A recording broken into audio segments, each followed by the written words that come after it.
Sup everybody, Ben the Blur here today, bringing you LEGO Transformers Tyrannicus. Recently I've been binge watching lots of Transformers content, such as Transformers Armada, Transformers Cybertron, Transformers Prime, and even the Michael Bay movies. And watching all of this content gave me an idea. I wanted to do something that was completely out of my comfort zone, and so instead of making a Cybertronian vehicle mode, I wanted to create some sort of beast. Originally I wanted to make a dragon, but I decided to go a little bit easier on myself, just because I was going out of my comfort zone, and decided to make a Tyrannosaurus Rex. Now, this isn't Grimlock in any way. This is my own version of a Cybertronian Tyrannosaurus Rex, and that of course is Tyrannicus right here. I tried to come up with a storyline for this as to why I created a beast LEGO Transformer, and so I created this tiny little thing right here. It's just a simple 5 1x1 plate assembly. These are dark tan with 2 translucent red pieces, which I like to call the Reconfiguration Helix. In my storyline of all my LEGO Transformers, I like to think that the Autobots and the Decepticons are trying to find a relic that they had recently discovered was true and was real, and so they went on the hunt for it, but when they did find out that this was real, it was being guarded by a group of different Transformers that were believed to be extinct, known as the Beastials. And, of course, Tyrannicus is the leader of that small group of bestial LEGO Transformers, and he is a dinosaur, a T-Rex. And I must admit, he looks pretty damn cool. He's basically got what you would expect a Tyrannosaurus Rex to have. He's got the big monstrous face with the teeth, 2 green eyes on either side, the tiny little T-Rex arms here, he's got the legs, he's got the tail, which, for articulation, his head can move up and down, it can tilt, can rotate side to side, you've got forward and backwards movement here at the hip, you've got a bend here at the knee, and the tail can move up and down here on this hinge and here on this ratchet joint as well. I still think he looks rather cool. He does look very menacing, and he is quite large for a dinosaur LEGO Transformer. He's probably one of my biggest LEGO Transformers I've ever made, and so on his back you've got a different type of symbol. This is just a translucent dark green 1x1 flat tile, and it's basically the Beastials are a different, group. They're not Autobots or Decepticons, they were purposefully built to guard the Reconfiguration Helix. And the power of the Helix gives them their ability to turn into beasts of great power and legend. For a very quick size comparison, here he is standing next to the Autobot leader Talos Prime. Now as you can see, Talos Prime is quite large compared to him, but you know what, that's okay. I'm rather happy with that. Set him off to the side. There's not really much else to say about him other than he's a dinosaur and some of his limbs can move, so let's get into his transformation. Now, Tyrannicus' transformation can be quite fiddly and a few things run into each other, but I'm going to do my best to try and power through it and show you guys how he transforms in the fastest possible way that I can. To start off, what we're going to do first is we're going to come down here, and these robot arms here, we're just going to grab the whole tail assembly, and we're going to bring them down just like this. The whole waist assembly of the dinosaur is going to come up and out of the way, and we'll focus on the legs. We're going to bring the red leg down just like this, bring the lower leg down, and this headlight brick with the flat tile, we're just going to rotate all the way around. The reason why that this headlight brick has a flat tile is so that he has a bit more stability and it puts his legs at a proper placement and orientation so that he can have a bit more of a hunched over dinosaur mode. We're going to bring those down, and one thing I like to do is I like to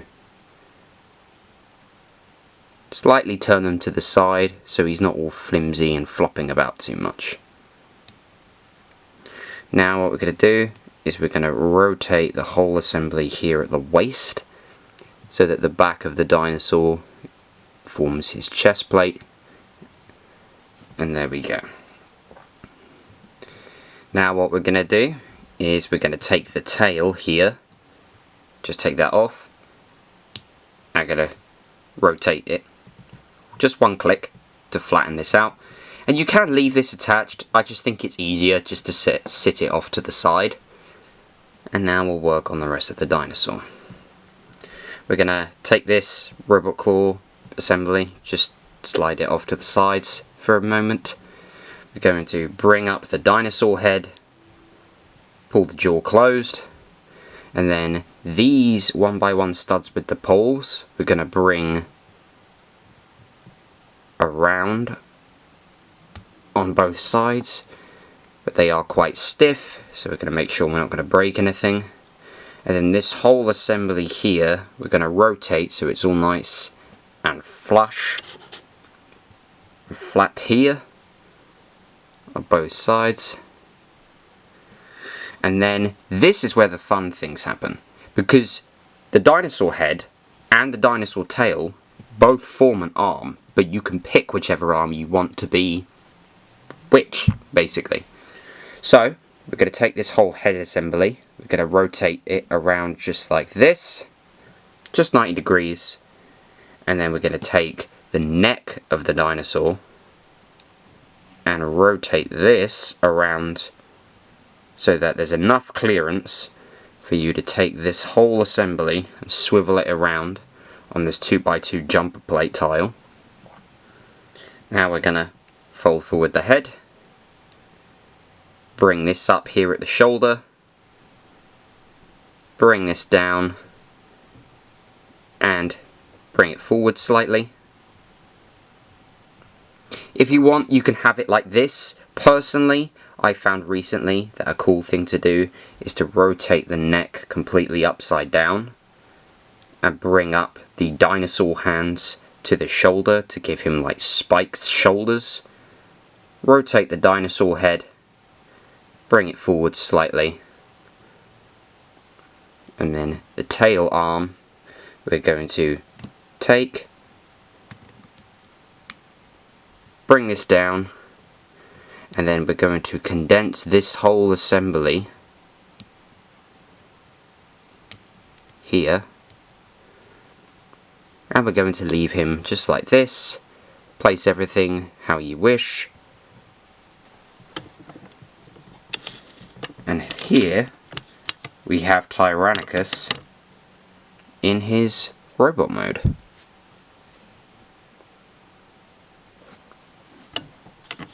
Now he turns from being a very menacing, very clunky dinosaur into quite a tall yet slender transformer. He has one very short spindly arm and then one huge giant dinosaur head arm that looks like a giant boxing glove, and he has a lot of shape and dynamic to him. He has these very sort of thin thighs and the big sort of army boots with the spikes on his hips, a very nicely sloped and shaped chest plate, the one very short arm. You've got the nice dinosaur hands as shoulder spikes, and then even on the back he's nothing amazing, and he is a bit gappy here like with some of my other Transformers like Astro Pulse for example, but I still think he looks pretty damn cool. Now obviously you can take his weapon here, which is his tail, the dinosaur tail with these jagged edges, cheese slopes on him, and what you can do is obviously plug it right back into where it holds in his dinosaur mode, and I'll just attach him for a second. bring it up and reattach this.